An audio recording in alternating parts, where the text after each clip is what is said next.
Hello everyone and welcome to K Foundations. This is Uthara, and today we'll be seeing organ and organ system along with a little bit of earthworm. Let's try to complete the earthworm part as well in this video.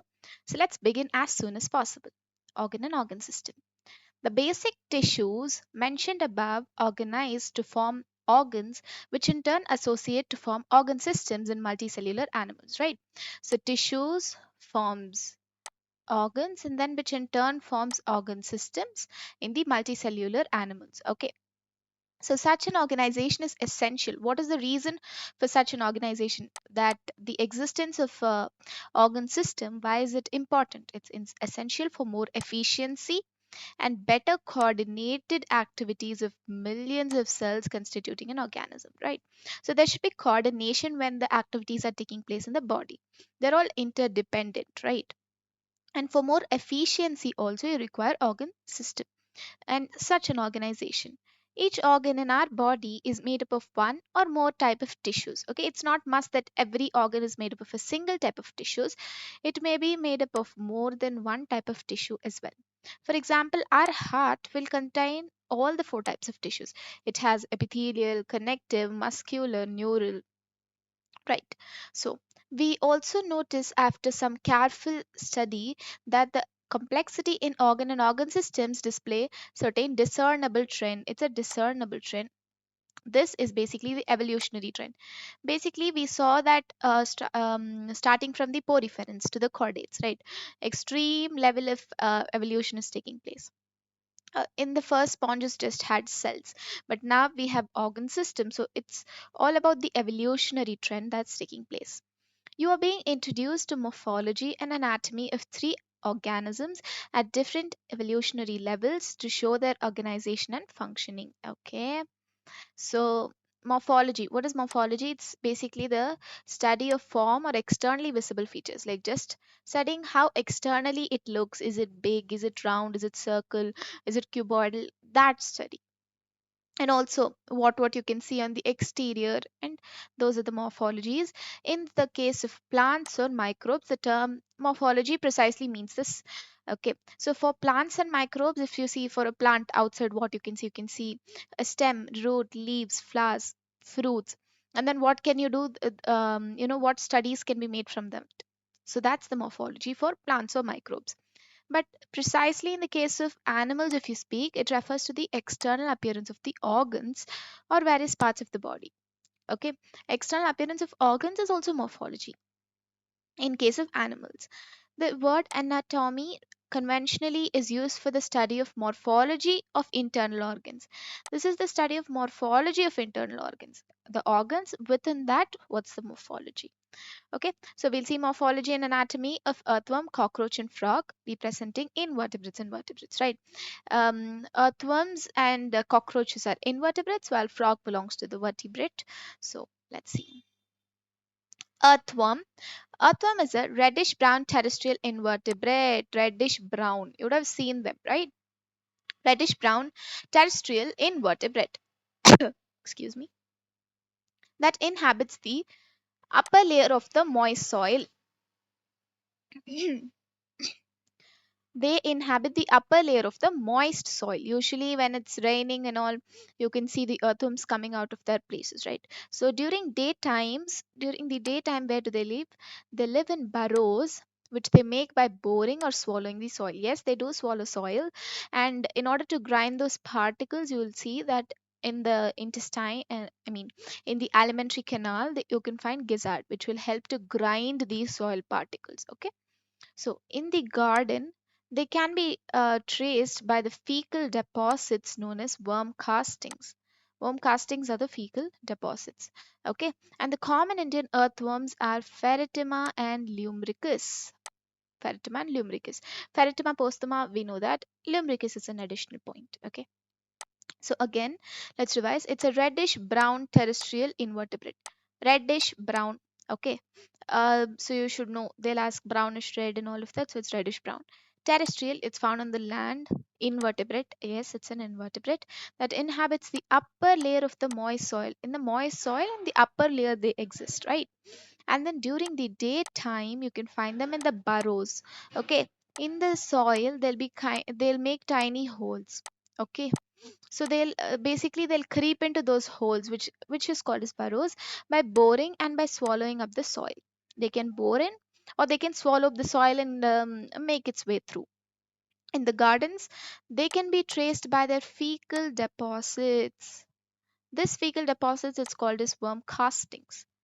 Okay, this worm casting is not shedding of skin or anything like that. It's a fecal deposit of the earthworm. Okay, and the common Indian earthworms are Ferritoma and Lumbricus. Okay, yes, moving on to the morphology of earthworms. Earthworms have a long and a cylindrical body, right? Okay, just a minute. Yes. So they have a long and a cylindrical body, accepted. The body is divided into more than 100 short segments. It's more than 100. They're short segments. They're very short segments and they are similar. Okay, the segments are short and similar. So the metameres are basically the segments. Okay, metameres are about 100 to 120 in number. Okay, so the dorsal, another point is where all can you find the metamerism or the segmentation. You can find it in Annelida, basically the one with earthworms, Annelida, Arthropoda, like in our frog, not frog, Arthropoda, cockroach you can find, okay, and chordata, Annelida, Arthropoda, chordata. In these three you can find segmentation or yeah, segmentation. Okay, the dorsal surface of the body is marked by a dark median mid dorsal line or the dorsal blood vessel that runs along the longitudinal axis of the body. Okay, so let's see if this is the earthworm, the side view of the earthworm on the dorsal surface. This is the dorsal side. This is your ventral side. Okay, on the dorsal side you will see a dark colored median mid dorsal line, which is basically the dorsal blood vessel that runs on the dorsal side. Okay, and the ventral surface is distinguished by the presence of genital openings or pores. So the bottom you can find genital pores or openings. Okay, so genital pores or openings can be seen. Yeah, so anterior end, the foremost end, consists of mouth and the prostomium. In the earthworm, the foremost region, this region, you can find the mouth, okay, for ingestion of the food, and there's a prostomium, a lobe-like structure on top, okay, like this. Um, okay, so there's a lobe-like structure like this, which serves as the covering for the mouth. The mouth is beneath, it's just like a cover, as a wedge to force open cracks in the soils into which the earthworms may crawl. The earthworms are crawling into soil. What are the two ways through which they can make their burrows? It's by boring and by swallowing up the soil. So, when they make their way through the soil, there'll be soil particles and all of that which will resist its motion. Right. So in order to overcome that, it will have prostomium, which is a lobe-like structure, and it will help the earthworm to crawl through the soil. The prostomium is sensory in function. Okay, it's sensory in function. It senses. Remember, this prostomium is located in the anterior part of the earthworm and it's sensory in function. Okay, 2 points. The first body segment. Now, the body segment is called peristomium. No confusion between pro and peristomium. Peristomium is the buccal segment. You can remember that pro, peri. So, pro just has 3 letters, so it will come in the first. And then peri is like 1, 2, 3, 4 letters. So, it's the first segment. Okay, first the lobe comes, then the segment comes, right? So this peristomium has the mouth, so it's called as a buccal segment, which contains the mouth. Yes. Okay. Now in mature worms, see, in the mature worms, segments 14, 15, 16. Where's that? Yeah. Segments 14, 15, 16 are covered by a prominent dark band of glandular tissue. It's a prominent, it's clearly visible dark band of glandular tissue called clitellum. This clitellum, you'll know that it'll secrete the cocoon. We'll see what is that also. Okay. Thus, the body is divisible into three prominent regions. It's basically divided into three regions: pre-Kleteler, Kleteler, and post-Kleteler segments. See, 14, 15, 16, before 14, after 16. Okay, so this region is the Kleteler region, with a prominent dark band of glandular tissue. It's a glandular tissue to be remembered. Okay, before 14, it is called as pre-Kleteler. You tell, right? Pre, post. Pre is before, post is after, and this is the exact Kleteler region. Okay, 14, 15, 16. Yeah. Now, four pairs of spermatical apertures. They'll ask you, is it spermatical apertures or spermatica? So if they are telling spermatical apertures, let me write it as I say. If it's spermatical apertures, then it will be 5th to 9th. If they tell that spermatica, that's it, spermatica, then it will be 6th to 9th. Okay, spermatical aperture, spermatica, 5 to 9, 6 to 9. And these are present as four pairs situated on the ventrolateral sides of the intersegmental groups. They are found on the ventral side, right? On the ventral side, so it's ventro, it'll be like this. Okay, I think in the future you'll be seeing that picture also. It'll look like this. Okay, yeah. So they're found on the ventrolateral sides, on the lateral halves of the intersegmental grooves. The segment between the segments grooves, you can find them. Okay, yeah. So 5th to 9th segments. So a single female genital pore is present on the mid-ventral line of the 14th segment. If you see the 14th segment, along the mid-ventral line of the 14th segment, you'll find just a single female genital pore. And then in the a pair of male genital pores present on the ventrolateral sides of the 18th segment. If you go 14, 15, 16, 17. So here, ventrolateral sides of the 18th segment. Okay, and there are numerous minute pores called as nephridio pores, which open on the surface of the body in each segment, except see in the body segment. Okay, so that was the thing about nephridio pores, they'll open onto the surface.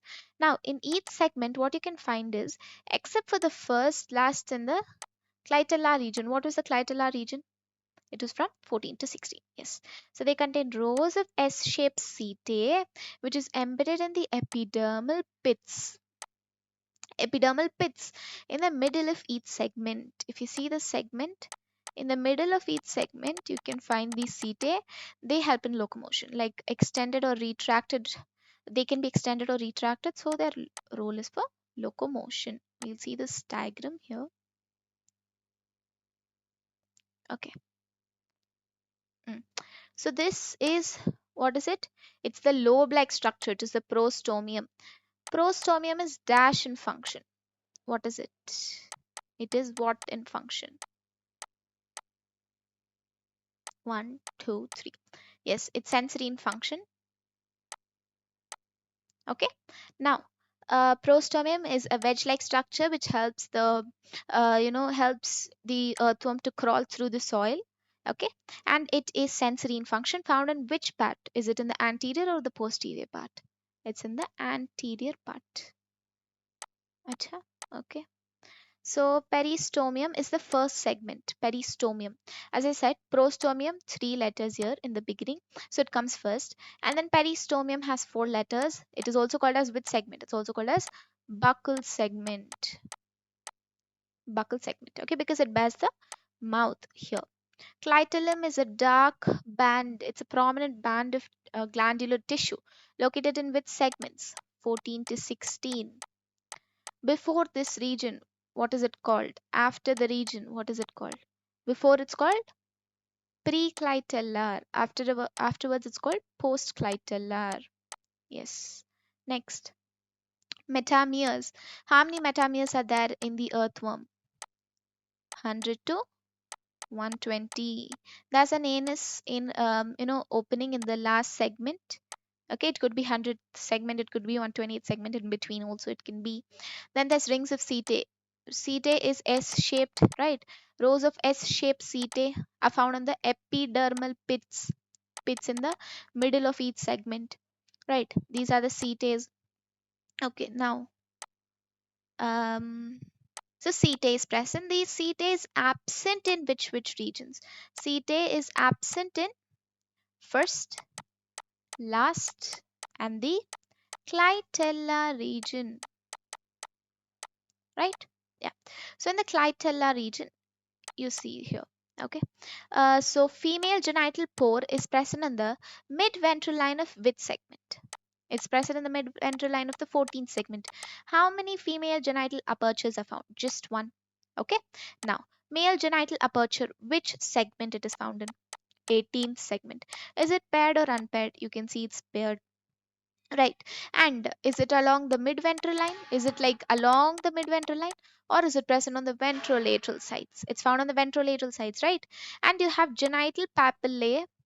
Let me add this. They are found in the 17th and the 19th segment. 17th and the 19th segment. Right? They're found on the 17th and the 19th segment. Okay. Next. There are transverse grooves you can find here.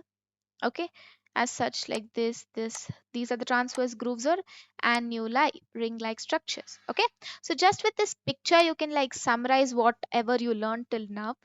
So yeah. Okay, moving on to the anatomy part of our earthworms. Okay,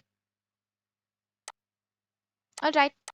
Anatomy. The body wall of earthworm is covered externally by a thin non-cellular cuticle, below which is the epidermis. I'll draw the picture. Okay, so two muscle layers, circular and longitudinal muscles. Okay, and an innermost coelomic epithelium. Okay, so let's see. It's covered externally by a thin non-cellular cuticle. Remember, see, you can remember these terms like the earthworm is not really thick, right? It's very thin. The layers are very thin. So again, this should be thin. It is non-cellular. It's the outermost layer. Usually the outermost layers, even our skin, is not cellular, right? It's acellular. It's not cellular. Next, below this you'll find epidermis, which will have a single layer of columnar cells. See, single layer of columnar epithelial cells. Okay, so you'll have a single layer, just one layer of columnar epithelial cells like this. Just remember this picture. Okay, and then two muscle layers you'll find. First is circular, then you'll find the longitudinal. Circular muscle. Okay, so if you draw it entirely, you'll find it in the circular region. So you'll have, let me just draw this way, circular, and then you'll have longitudinal muscles and an innermost coelomic epithelium. Coelom. See, they'll have cavity inside, right? So that cavity to be filled, to be covered by an epithelium called a coelomic epithelium. Okay. So again, what is this? This is thin, non-cellular cuticle. Okay. Cuticle. Then you'll have epidermis. Then there's the circular muscles, longitudinal muscles. There'll be how many muscle layers? There are two muscle layers, and an innermost coelomic epithelium. Okay, coelomic epithelium. So the epidermis is made up of a single layer of columnar epithelial cells which contains secretory gland cells. We have learned this, right? So they'll contain gland cells which are secretory in nature. Now, the alimentary canal is a straight tube. Question here, is it a straight tube? Is it a coiled tube? Like that it can be asked. Okay, it runs from the first to the last segment without any gap, right? From the first till the last you can find them. Okay, now the terminal mouth, the mouth at the terminal end opens into the buccal segment, buccal cavity, which is in the 1 to 3rd segments. Okay, which leads to a muscular pharynx. I'll just read it now and then I'll explain. Muscular pharynx and a small narrow tube. These descriptions are important. Mouth is terminal, our pharynx is muscular. There's a small narrow tube, which is our esophagus, 5 to 7 segments, which continues into the muscular gizzard, 8 to 9 segments. Okay, up to now here, there's the mouth. Okay, learn the sequence: mouth, pharynx, esophagus. Okay, esophagus, gizzard, stomach, intestine, and anus. Okay, so the mouth is in the first segment, and then if you want to add a buccal segment, right, the buccal cavity, let me just write it here. Buccal cavity. Okay, the mouth is in the first segment, the buccal cavity is in the first 3 segments, 1 to 3. Pharynx you can see here. Okay, it's found in like from 4 to 6, but then you can mention fourth segment. Then the esophagus is from 5. It's kind of clumsy, right? Just a minute then. Right, so the esophagus is from 5 to 7. Gizzard is from, you leave 7, go to the next number, 8 to 9. Then stomach is from 9 to 14. Intestine is from 15 to last. And anus, of course, is in the last segment. Simple. Okay, over here the gizzard, as I said before, if you remember, that this earthworm, when they make their burrows, they eat up all of the soil particles, right? The soil particles and the decaying leaves, that's their food. Okay, so to grind them you require gizzard. G for grinding, G for gizzard. Grinding is done by gizzard. Okay, so grinding can be given, crushing can be given. Okay, stomach extends from 9 to 14 segments, and the food is basically decaying leaves and organic matter mixed with soil, whatever organic matter mixed with the soil. Like nowadays humus is added and all of that organic matters are added to the soil, that also will be eaten up by the earthworms. Okay, so now, of course, these organic matter contains some acidic content. Okay, so that is neutralized by the calciferous glands present in the stomach. Neutralize the neutralize the humic acid present in humus. Humus, humic acid, simple to remember. And where is this calciferous glands present? It's present in the stomach region. In the stomach you'll find. Okay, they'll their secretions will neutralize this humic acid. Okay, now the intestine starts from which segment? As I said before, only intestine starts from 15th segment onwards and continues till the last segment. Okay, so these intestine contains a pair of short a pair it's a pair of short conical intestinal CK projecting from the intestine on the 26th segment. Remember, it's on the 26th segment, intestinal CK. Now, the characteristic of feature of the intestine after the 26th segment, except the last 23 to 25 segments, is the presence of internal median fold of dorsal wall called the typhlosole. Okay, so let's see this. 26th segment. In the 26th segment, what can you find? You can find the intestinal CK, correct? Yeah. So, is it paired or unpaired? Paired. Yes. So is it conical or is it cube shape or what is it? It's conical. Okay. So after 26 segment is done. After 26th onwards, later you can find the typhlosole. Typhlosole, which is basically like, if this is the earthworm, or wait, let me draw it this way. If this is the cross section of the earthworm, then in the top part, you'll find this type. This is the typhlosole, which is present on the dorsal side only, not the entire side, not throughout. Okay, it's not present on the ventral region. Hmm. So that's the typhlosole. It will increase the surface area for absorption, effective area for absorption in the intestine. The alimentary canal opens to the exterior by a small rounded aperture called as the anus, right? So the last segment has the anus. It's a small rounded aperture. So the ingested organic rich soil. Let me ask a question. How is this? This organic rich soil contains which acid? It contains humic acid. And how is this humic acid neutralized? Neutralized by the calciferous glands. Where is the calciferous glands present? It's present in the stomach region. That's it. Okay. Passes through the digestive tract where the digestive enzymes break down these complex food into smaller absorbable units. Same phenomena. Okay. These simple of molecules are absorbed through the intestinal membranes and are utilized. Okay. And are utilized. In the intestine, what is that structure which is unique to the earthworms and are present? Yes, it's a tiflosole and it's present from which segment? After 26 segment. Okay, and then it's present on the ventral side. True or false? False. Okay, so these are the things. Before we enter the blood vascular system, let's just go through this picture once. Okay.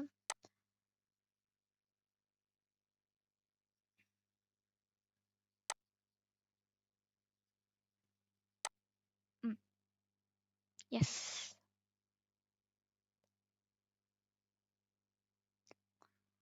Right. So yeah. So the mouth is present in the which segment? It's present in the first segment. Pharynx is there here. This is the esophagus, gizzard, which helps in grinding the substances. G for gizzard, G for grinding. Stomach region, pre-tiflosolar part of the intestine. Remember, pre-tiflosolar part of the intestine is from the 15th segment to the 26th segment. Okay, because tiflosol is a part of the intestine, right? Before the intestine, there's no point of talking about tiflosol itself. So it's present from the 15th to the 26th segment, pre-tiflosolar part. Okay, then the intestinal cecum, it is a pure and it's conical. Okay, then you have your lymph glands present here like this.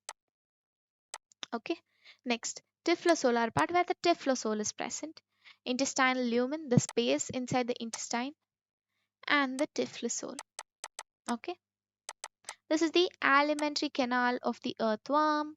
Okay, so now let's enter into the blood vascular system of the earthworm.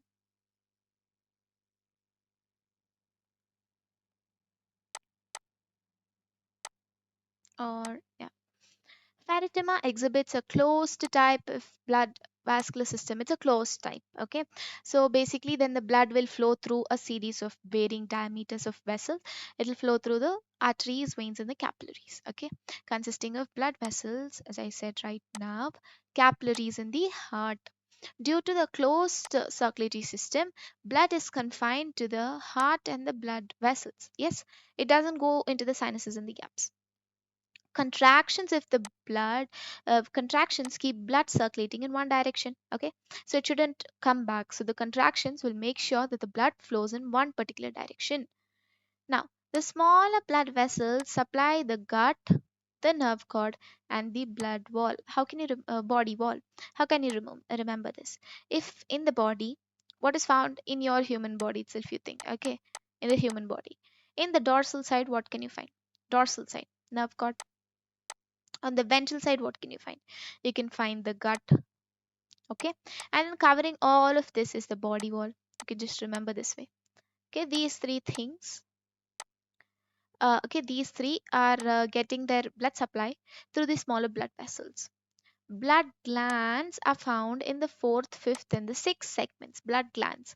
What is the role of these blood glands? Is that they produce the blood cells and the hemoglobin, which is dissolved in blood plasma, directly dissolved in blood plasma. So that's the reason why you can remember that. Okay. Blood cells and the hemoglobin dissolved in blood plasma directly. There is no RBC. No RBC. Okay. There are no RBCs. The hemoglobin is directly dissolved in the blood plasma. Okay. Blood cells here, which are present, are phagocytic in nature, and earthworms lack any kind of specialized breathing devices. Okay. Now, blood cells are phagocytic in nature. That's one point. And phagocytic is basically engulfing role, right?